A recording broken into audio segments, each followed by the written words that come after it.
नमस्कार मित्रांनो, स्वागत आहे तुमचं एस के मॅथ्स कोचिंग क्लासमध्ये.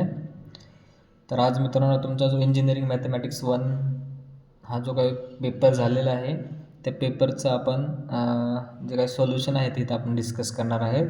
त्याच्या थ्रू आपण समजून घेऊ शकता की आपल्याला किती मार्क्स मिळू शकतात आणि आपण जे लिहिलेले आहे ते किती बरोबर आहे किंवा त्याला किती मार्क्स मिळू शकतात त्याचं आपण एक थोडंसं ॲनालिसिस करणार आहोत. चला आता आपण सुरुवात करूया. बघा, टोटल आपल्याला 6 क्वेश्चन होते आणि 6चे 6 क्वेश्चन आपल्याला कंपल्सरी होते.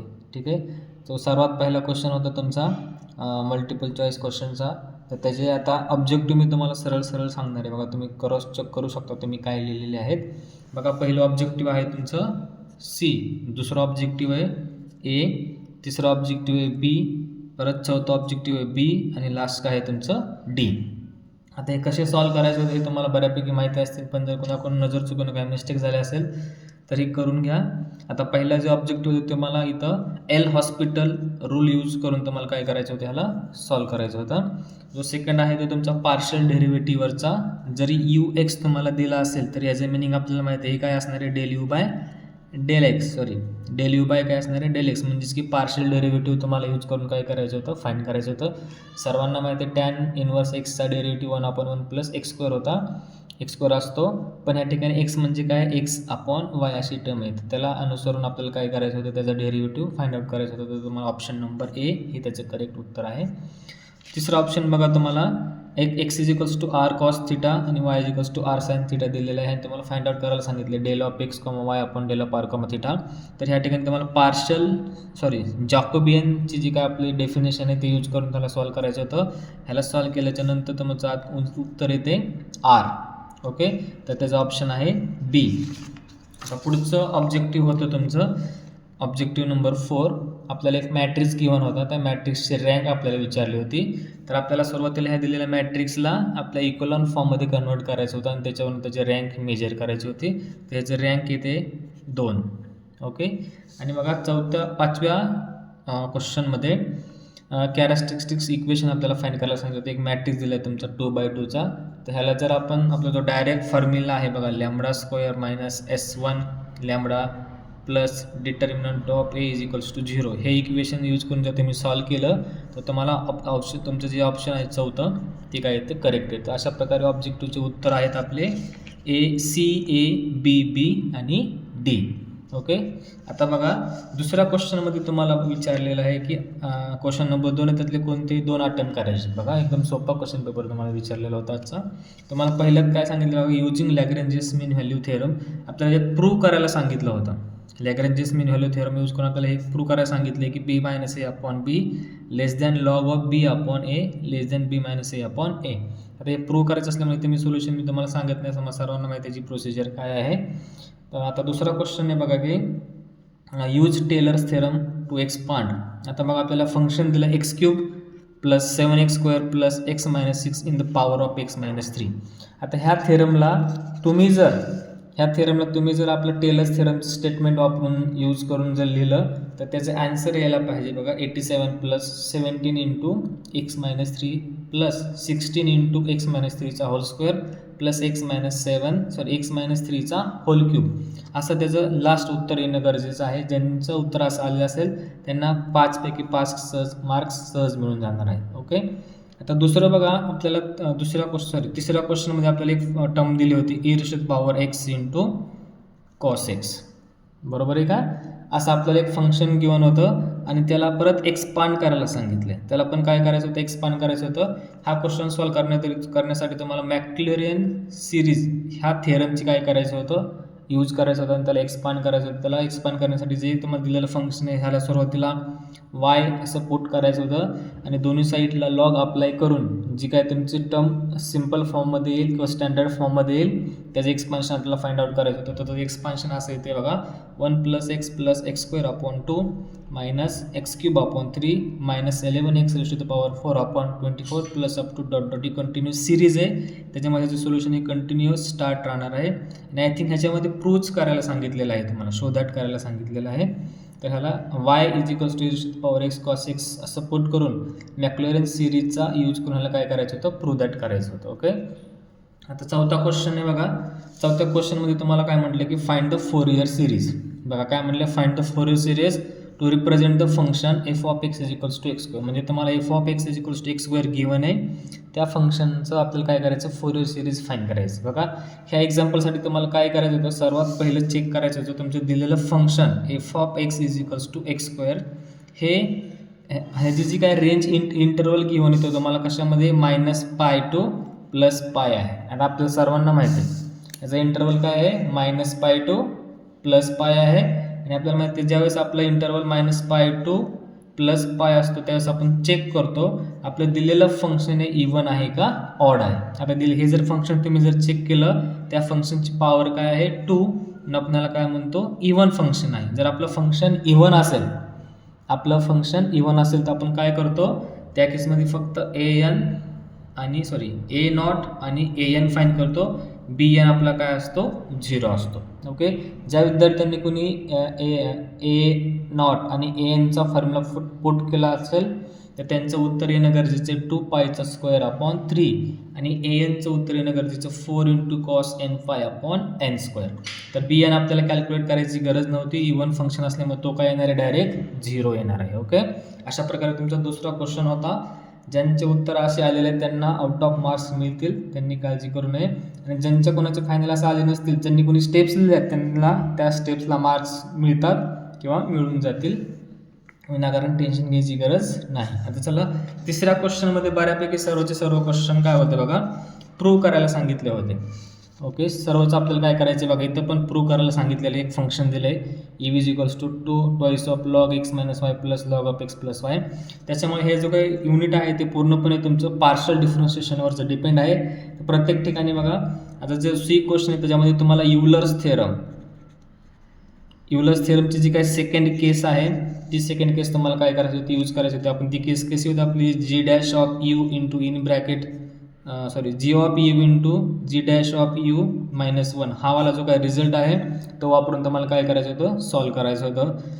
तसं त्याप्रकारे आता इथं याचं मी प्रूव्ह करायचं असल्यामुळे जर इथं सोल्युशन मी लिहिलेलं नाही, फक्त ब्लँक सोडलेलं आहे, कारण तुमचं उत्तर ह्या क्वेश्चनमध्येच आहे, फक्त तेच आपल्याला प्रूव्ह करायला सांगितलं. जर तुमच्या उत्तरमध्ये ह्या पुढच्या टर्म जर आलेल्या असतील तर आपलं उत्तर बरोबर आहे म्हणायचं आणि त्याचे आउट ऑफ मार्क्स कन्सिडर करायचे, जे की तुम्हाला मिळून जातील. ओके, आता चौथा उत्तर बघा.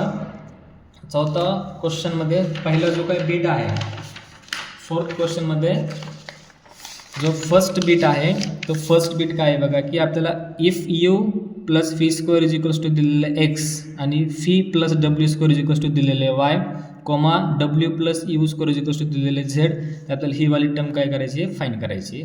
तसं आपल्याला सर्वांना माहिती आहे, ही वाली टर्म जर अशी दिलेली असेल तर आपण ह्यासाठी काय यूज करतो, जॅकोबियन यूज करतो. तर ते आपल्याला जॅकोबियन यूज करून काय करायचं आहे, सॉल्व्ह करायचं. ओके, सिमिलरली आता दुसऱ्या क्वेश्चनमध्ये बघा, दुसऱ्या क्वेश्चनमध्ये काय म्हणलं, examine u is equals to x - y upon x + y, v is equals to काय दिलं, x + y upon x are functional dependent. आता काय म्हणले, फंक्शनल डिपेंडंट आहे की नाही आपल्याला एक्झामाइन करायचं आहे, आणि जर ते असेल तर काय करायचं, त्यांच्यातलं रिलेशन फाईंड करायचं. हे कसं फाईंड करतो, आपल्या सर्वांना माहिती आहे की आपण काय करतो, ह्याच्यामध्ये जे फाईंड करतो. ओके, जे फाईंड करतो म्हणजे काय, जॅकोबियन आपण फाईंड करतो. आणि जर जॅकोबियन तुमचा 0 आला तर आपल्याला माहिती आहे ते दोन्ही फंक्शन काय असतील, डिपेंडंट असतील. तर ह्या केसमध्ये तुमचा जॅकोबियन काय येतो, 0 येतो. म्हणून आपल्याला जे दिलेले फंक्शन आहेत u आणि v हे दोन्ही पण कसे आहेत, डिपेंडंट आहेत, आणि त्यांच्यातलं रिलेशन तुम्हाला मिळते v times of u + 1 is equals to 2. ज्यांचे हे उत्तर इथपर्यंत बरोबर आहे त्यांना 5 पैकी 5 मार्क्स करतील, मिळून जातील. ओके, सी क्वेश्चन बघा काय म्हणले, find the percentage error in area of the ellipse when an error of 2% and 1% is made in the measuring its major and minor axis respectively. म्हणजे की आपल्याला एरिया ऑफ इलिप्स दिला आहे आणि त्याच्या मायनर आणि मेजरचा जो काय ॲक्सिस आहे त्याच्यातला एरर आपल्याला घेऊन आहे, तर त्यांच्यातलं आपल्याला काय करायचं आहे, पर्सेंटेज ऑफ एरर आपल्याला फाईंड करायचं आहे. तर तुम्ही जर ते फाईंड केलं त्यांच्या व्हॅल्यूमचा तर त्याचं उत्तर आहे ते तुमचं φ इज इक्वल्स टू 4%. ओके, ज्यांचे उत्तर आले त्यांना 5, 1 पर्यंत उत्तर ज्यांनी लिहिले त्यांना 5 पैकी 5 त्याचे मार्क्स मिळतील. यासाठी तुम्हाला इलिप्सचा एरियाचा फॉर्म्युला माहीत असणं गरजेचं आहे, त्याच्यानुसार तुम्ही काय करू शकता, त्याचे क्वेश्चन्स आणि आन्सर सॉल्व्ह करू शकता. आता बघा, जे पुढचं उत्तर आहे क्वेश्चन आहे तुमचा क्वेश्चन नंबर 6. त्याच्यामध्ये काय म्हणलं, discuss the Maxima and minima of a function. काय म्हणले तुम्हाला, डिस्क्रीज द मॅक्झिमा आणि मिनिमम ऑफ फंक्शन. फंक्शन दिले तुम्हाला x³ + y³ - 3axy. Also find the extreme values. Note that it is positive constant. Okay, आता तुम्हाला सांगितले नाही इथं काय म्हणले, पॉझिटिव्ह कॉन्स्टंट कन्सिडर करायला सांगितलेला आहे. आता बघा, आता हे क्वेश्चन सॉल्व्ह करण्यासाठी तुम्हाला त्या इक्वेशनवरून त्याचा first derivative, second derivative find out करून तुम्हाला ते इक्वेशन सॉल्व्ह करायचं होतं. ते इक्वेशन सॉल्व्ह केल्याच्या नंतर तुम्हाला दोन वेगवेगळे प्रकारचे रूट्स मिळतात. एक आहे 0,0 आणि दुसरं रूट आहे तुमचं a,a. आता बघा, आता आपल्या दोन्ही वेगवेगळे रूट्स मिळाले तर दोन्ही वेगळ्या त्या रूट्सला आपलं फंक्शन मॅक्झिमम आहे का मिनिमम आहे आपल्याला सांगणं गरजेचं होतं. ज्यांनी दोन्हीला सांगितले त्यांना आउट ऑफ मार्क्स मिळतील. ज्यांनी फक्त एकाला सांगितले त्यांना त्याचे एकात किंवा दुसरा मार्क कट केला जाऊ शकतो किंवा होऊ शकतो. आता बघा, जे तुमचं फर्स्ट रूट आहे 0,0 त्या रूट्सला तुमचं फंक्शन हे मॅक्झिमम पण नाही आहे आणि मिनिमम पण नाही आहे. ओके, का ते आपण जर कंडिशन बघा r × t - a² जर कॅल्क्युलेट केला तर तो तुम्हाला ग्रेटर दॅन आहे का 0 हे आपल्याला डिसाईड करता येत नाही. म्हणून आपण म्हणतो आपलं फंक्शन मॅक्झिमम नाही किंवा मिनिमम पण नाही. ओके, आता ज्यावेळेस तुम्ही दुसरी कंडिशन यूज करता, म्हणजे दुसरा सेकंड रूट यूज करता a,a, त्यावेळेस तुमचं rची व्हॅल्यू येते 6a आणि r × t - a² ची व्हॅल्यू येते 0. पण आपल्याला त्यांनी हे रूट्स कसे कन्सिडर करायला सांगितले. आता हा जो r = 6a आहे ना, हा r तुमचा डिपेंड आहे a वर. जर a हा तुमचा निगेटिव्ह असेल तर तुमचं फंक्शन कसं असणार आहे, मॅक्झिमम असणार आहे. पण आपल्याला त्यांनी काय सांगितले, रूट्स पॉझिटिव्ह कॉन्स्टंट आहे असं कन्सिडर करायला सांगितलेलं आहे. म्हणजे हा r काय पाहिजे, फक्त 6 पाहिजे, कारण तो कॉन्स्टंट घ्यायला सांगितलं आहे. जर हा 6 असेल तर तो काय येणार आहे, पॉझिटिव्ह येणार आहे. तो काय येणार आहे, पॉझिटिव्ह. जर हा r तुमचा म्हणजेच r हा तुमचा ग्रेटर दॅन 0 आला आणि r × t - a² जर ग्रेटर दॅन 0 आला तर तुमचं फंक्शन कसं असतं, मिनिमम. मॅक्झिममच्या ऐवजी काय असतं, मिनिमम असतं. ओके, तर अशा प्रकारे त्याचं सोल्युशन लिहिणं मॅन्डेटरी आहे. आता बघा, क्वेश्चन नंबर 5 मध्ये सर्वात पहिलं तुम्हाला काय सांगितलं होतं, solve the system of equation. आपल्याला 3 वेगवेगळे इक्वेशन्स गिव्हन आहेत आणि त्या इक्वेशनवरून आपल्याला सिस्टम कन्सिस्टंट आहे किंवा नाही हे काय करायला सांगितले, सॉल्व्ह करायला सांगितलेलं आहे. जर कन्सिस्टंट असेल तर त्याचं युनिक सोल्युशन आहे का, मेनी सोल्युशन आहे हे पण आपल्याला फाईंड करायचं आहे. आता हे क्वेश्चन लेंदी आहेत, मी त्याचं डिटेल सोल्युशन लिहिलेलं आहे. जर कोणाला स्टेप करायचं असेल तर तुम्ही प्लीज कमेंट करून तुम्हाला त्याचं PDF मी शेअर करू शकतो. तर कोणाला हवे असेल तर मी कमेंट करा की सर प्लीज त्याची PDF शेअर करा, तर तुमच्या मी व्हॉट्सअप नंबरला शेअर करू शकतो. ते मी शॉर्टमध्ये लिहिलेलं बघा. जो काय पहिला क्वेश्चन आहे तर त्या पहिल्या क्वेश्चनसाठी सिस्टम तुम्हाला काय मिळते, कन्सिस्टंट मिळते. ओके, कन्सिस्टंट असताना पुढचं जो उत्तर आहे त्याला काय आहे, मेनी सोल्युशन आहे. आणि मेनी सोल्युशन असल्यामुळे तुम्हाला x ची व्हॅल्यू आहे -t, y ची व्हॅल्यू आहे -t आणि z ची व्हॅल्यू आहे +t. ओके, ज्यांनी consistent, many solution, x = -t, y = -t आणि z t असं उत्तर लिहिलेलं आहे त्यांना 5 पैकी 5 मार्क्स मिळून जातील. त्यांनी काळजी करायची गरज नाही. आता दुसरा क्वेश्चन बघा. दुसऱ्या क्वेश्चनमध्ये आता आपल्याला म्हटलेलं आहे की examine the following system of vector. म्हणजे आता ह्या ठिकाणी आपल्याला सिस्टम ऑफ वेक्टर्स गिव्हन आहेत. तर 3 वेक्टर्स आपल्याला गिव्हन आहेत, x1, x2 आणि x3. तर सेम त्याचं पण तुम्हाला पहिल्या क्वेश्चनसारखे स्टेप्स तुम्हाला लिहिणं गरजेचं आहे. तर बघा, हे तुम्ही स्टेप लिहिल्यानंतर आपल्याला तिथं पण चेक करायचं सिस्टम तुमची कशी कन्सिस्टन्सच मिळते आहे. त्याला पण मेनी सोल्युशनच्या ऐवजी काय असणार आहे, दुसरं युनिक सोल्युशन मिळतं आहे. आणि ते युनिक सोल्युशन आता आपल्याला ते त्यांचं रिलेशन फाईंड करायचं ना. आपल्याला माहिती आहे रिलेशन कधी मिळतं, जर all value of C1, C2, C3 जर हे 0 आलं तर ते वेक्टर ऑफ सिस्टम कसं असतं, इंडिपेंडेंट असतं. म्हणून आपण काय म्हणतो, त्याच्यामध्ये कोणतं रिलेशन एक्झिस्ट होणार नाही. इथं खूप इम्पॉर्टंट पार्ट्स आहेत. त्यांनी विचारलं आहे जर रिलेशन त्यांनी फाईंड करायला सांगितले जर ते डिपेंडेंट असतील तर. ओके, आता बघा नेक्स्ट क्वेश्चन आहे तुम्हाला, find the value of A, B and C when A तुम्हाला गिव्हन आहे 1/9 इन ब्रॅकेट हा एक मॅट्रिक्स आहे, इज ऑर्थोगोनल. आता बघा त्यांनी तुम्हाला सांगितलेलं आहे की हा ऑर्थोगोनल मॅट्रिक्स आहे. त्याच ऑर्थोगोनल मॅट्रिक्समध्ये तुम्हाला A, B, C चे व्हॅल्यू काय करायचे आहेत, फाइंड करायचे. त्याचे स्टेप्स लिहिण्यासाठी तुम्हाला A × A ट्रान्सपोज = I ही जी काय डेफिनेशन आहे ऑर्थोगोनल ट्रान्सफॉर्मेशनची ही तुम्हाला काय करायची आहे, यूज करून त्याला अगोदर शो करायचं आहे की जो दिलेला मॅट्रिक्स आहे 1/9 इंटू समथिंग जो मॅट्रिक्स दिला आहे तो मॅट्रिक्स ऑर्थोगोनल आहे असं तुम्हाला शो करायचं आहे. आणि त्याच्यावरून तुम्हाला A, B, C ची व्हॅल्यू काय करायचे आहेत, फाइंड आउट करायचे आहेत. ओके, चला आता नेक्स्ट क्वेश्चन आहे तुमचा क्वेश्चन नंबर 6. आता क्वेश्चन नंबर 6मध्ये बघा मी त्याचं व्हॅल्यूज काय लिहिलेलं आहे किंवा आन्सर कसं फाइंड आउट केलं ते तुम्हाला इथे सांगतोय. तर बघा पहिला क्वेश्चन होता आपला, find the eigen values of the matrix A and eigen vector corresponding to the largest eigen values. Okay, आता बघा आपण ह्याच्यासाठी आपल्याला सर्वात पहिले त्याचे कॅरेक्टरिस्टिक्स इक्वेशन फाइंड आउट करणं गरजेचं होतं. तर आपल्याला कॅरेक्टरिस्टिक्स इक्वेशन काय दिले किंवा काय ते बघा, त्याचं lambda cube minus lambda square plus 4 lambda minus 0 is equals to 0. ह्याला तुम्ही असं लिहिलं तरी चालू शकतं, lambda cube minus 5 lambda square plus 4 lambda is equals to 0. Okay, आता आपल्याला माहिती आहे हे कॅल्क्युलेशन आपल्याला मॅन्युअली सॉल्व करायची गरज नाही, आपल्याकडे कॅल्क्युलेटरवर सहज त्याचं उत्तर आपण फाइंड करू शकतो. तर त्याच्यावरनं त्याच्या लॅम्बडाच्या व्हॅल्यूज येतात 0, 1 आणि 4. पण आपल्याला क्वेश्चनमध्ये म्हणलं होतं की find the largest eigen values. आपल्याला लार्जेस्ट आयगन व्हॅल्यूज विचारलं होतं, म्हणजे त्याचा करस्पॉन्डिंग आयगन वेक्टर आपल्याला फाइंड करायचं लार्जेस्ट व्हॅल्यूच्या. ह्याच्यातली लार्जेस्ट व्हॅल्यू कोणती आहे? 4. तर म्हणजे लॅम्बडा इज इक्वल्स टू 4. ह्याचं तुम्हाला आयगन वेक्टर्स तुम्हाला फाइंड करणं गरजेचं होतं. ज्यांनी लॅम्बडा इज इक्वल्स टू 4चं आयगन व्हॅल्यूज फाइंड केले त्यांना 5 पैकी 5 मिळतील. ज्यांनी फक्त आयगन व्हॅल्यूज फाइंड केले त्यांना 3 किंवा 2 मार्क्स मिळू शकतात. ओके, आता बघा पुढचं काय होतं, verify Cayley Hamilton theorem for the matrix A and find the A inverse.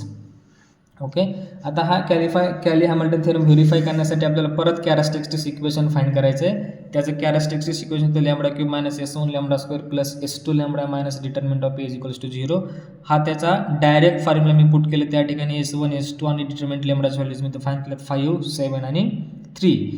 तर आपलं कॅरेक्टरिस्टिक्स इक्वेशन फायनली असं येईल, lambda cube minus 5 lambda square plus 7 lambda minus 3 is equals to 0. तर ह्याच्यावरनं आता आपल्याला ह्या कॅरेक्टरिस्टिक्स इक्वेशनमध्ये आपण पुट करतो lambda is equals to A. तर आपण पुट केलं A cube minus 5a square plus 7a minus 3i is equals to 0. आता आय हा येतो कारण हा कॉन्स्टंटमध्ये आहे, बाकी सर्व टर्म्स मॅट्रिक्स फॉर्ममध्ये. त्याला मॅट्रिक्समध्ये कन्वर्ट करण्यासाठी आपण त्याला आयडेंटिटी मॅट्रिक्सनं मल्टिप्लाय केलं. तर याच्यावरून तुमचा ए क्यूब येतो 14 13 13 0 1 0 13 13 14. ए स्क्वेअर येतो 5 4 4 0 1 0 4 4 5.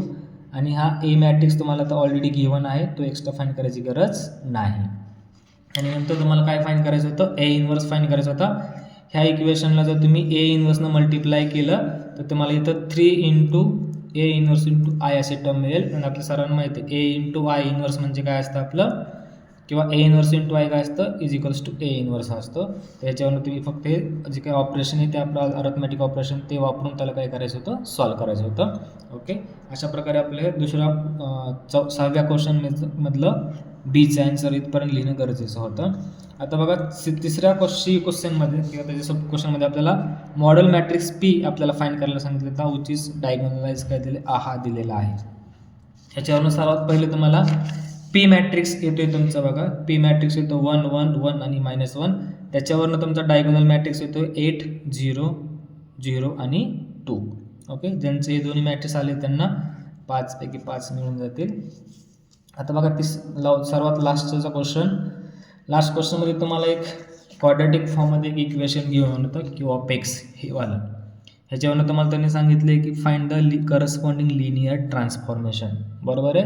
आता हे सर्व प्रोसेस करण्यासाठी आपल्याला खूप लेंदी आहे, तेव्हा सर्वांना त्याची प्रोसेस माहिती आहे. आपल्याला तिथं कॅरेक्टरिस्टिक्स इक्वेशन लागतं, मग हे कॅरेक्टरिस्टिक्स इक्वेशन लिहिलेलं आहे. त्याच्यावरून त्याचे आयगन व्हॅल्यूज लागतात 2 3 6. त्याच्यावरून त्याचे तिघांचे करस्पॉन्डिंग आयगन वेक्टर्स लागतात. x1चा आयगन वेक्टर असा येतो, x2 आयगन वेक्टर असा येतो, x3 आयगन वेक्टर असा येतो. त्याच्यावरून आपण पी मॅट्रिक्स लिहितो. हे सर्वांना माहिती आहे. तर पी मॅट्रिक्स तुमचा असा येईल. फक्त काय करायचं आहे, आयगन व्हॅल्यूज आपल्याला अशा फॉर्ममध्ये लिहून घ्यायचे. आणि त्याच्यावरून आपण काय केलं, पी कॅप फाइंड केला आहे. पी कॅप हा तुमचा -1/√2, 1/√3, 1/√6, 0 1/√3, -2/√6, 1/√2, 1/√3 अँड 1/√6 हा तुमचा पी कॅप येतो. इथपर्यंत ज्यांनी उत्तर लिहिलेलं आहे त्यांना 5 पैकी 5 मार्क्स मिळून जातील. अशा प्रकारे हा आपला इंजिनिअरिंग मॅथमॅटिक्स 1 जो काही पेपर झाला आहे त्याचं हे सोल्युशन आहे. तुम्हाला जर हे सोल्युशन आवडलं असेल नक्कीच चॅनलला लाईक करा आणि तुमच्या मित्रांना हे सोल्युशन चेकिंगसाठी पाठवून द्या. Thank you for watching.